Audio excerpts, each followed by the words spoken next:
Tara guys, for today's video guys, magpi-fishing tayo uli. Dito tayo sa may mga adventure. Sa may Maritime Beach, sa may Dolo ka tayo. Sino nakaraan pumunta ako dito? Doon ako sa Bungad, marami na kasi doon nagpi-fishing. So dito ako sa dito ako pumunta sa Dolo. So ayan. Baba na tayo doon. Dito tayo papwesto. Habang dito sa high tide. Ang ganda doon Dito mga ka-adventure, sinit up na natin yung pampain. Meron akong mga bali tatlo yan sila.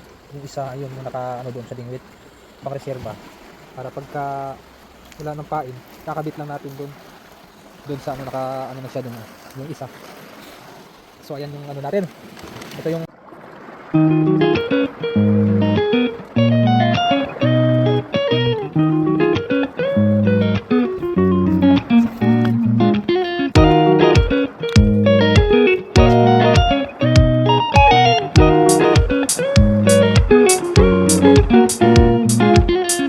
ayan, napakaswerte girl.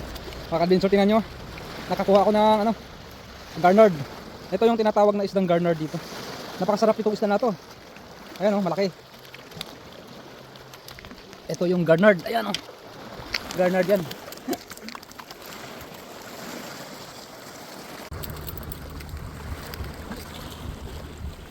Ayun, meron tayo na isa. Napakaganda ng isda na to, yung garnard na to. Garnard ang pangalan nito. Tingnan mo yung palikpik niya parang paru-paro, nalapan. Nakakuha na ako niyan dati. Isa pang gari pa ako. Ayun. Nakakuha na tayo ng isang piraso.